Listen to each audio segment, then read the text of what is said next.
Orang punya anxiety disorder kok disuruh baca buku, disuruh baca jurnal, disuruh harus tahu anxiety itu apa, bla bla bla dari VT, YouTube, medsos. Itu keluhan orang yang katanya punya anxiety disorder. Tapi, saya ingin memberikan pendapat saya mengenai narasi tersebut. Narasi yang sebenar-benarnya, sejujur-jujurnya dari saya seorang psikolog klinis. Pertama-tama, kita harus jangan tertutup dulu dari informasi seperti itu.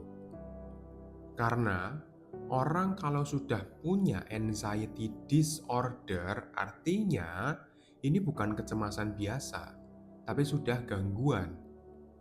Ya, ketika kita punya gangguan kecemasan, memang seharusnya kita tahu dulu apa itu anxiety disorder dari sumber yang paling baik, yaitu kalau nggak langsung dari ahlinya, dari psikolog, psikiater, ya kalian kalau pengen coba cari sendiri dari buku, dari jurnal,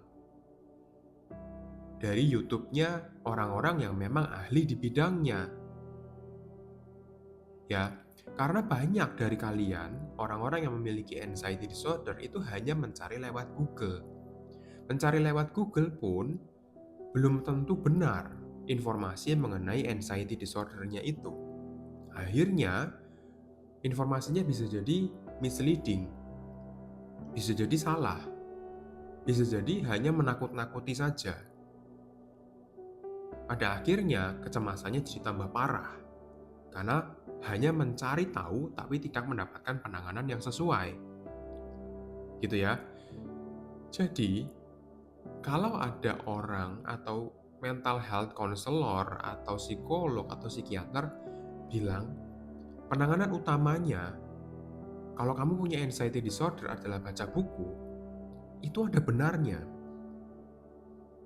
Kalau kamu belum sempat ke psikolog atau psikiater gitu ya, itu ada benarnya kamu harus baca buku dulu. Supaya apa? Supaya tahu anxiety disorder itu apa dengan sejelas-jelasnya.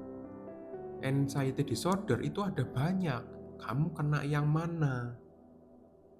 GAD kah? Fobia kah? Panic attack, panic disorder kah? Atau apa gitu loh.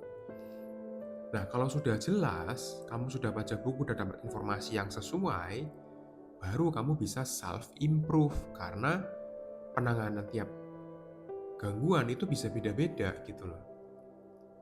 Nah, dan juga ketika kalian datang ke psikolog, psikiater, ketika kalian pertama kali konsul, pun kalian akan mendapatkan yang namanya psikoedukasi. Untuk memberitahu bahwa ini loh anxiety disorder itu terjadi karena ini, karena itu, karena sistem tubuh kita. Anxiety itu adalah alarm tubuh kita, sejauh mana anxiety itu normal, sampai seberapa ketika menjadi disorder. Anxiety disorder terjadi karena apa? Apakah keluargamu bagaimana? Ada masalahkah? Atau ada sesuatu, trauma kah? Atau apa? Itu loh yang harus dipahami dulu. Kemudian di otak kita itu ada sistem yang namanya fight or flight response. Di bagian otak yang mana? Kemudian apa implikasinya, dampaknya? Apakah orang ini jadi gampang tersinggung, sulit tidur, sulit makan, atau orang ini jadi gampang cemas?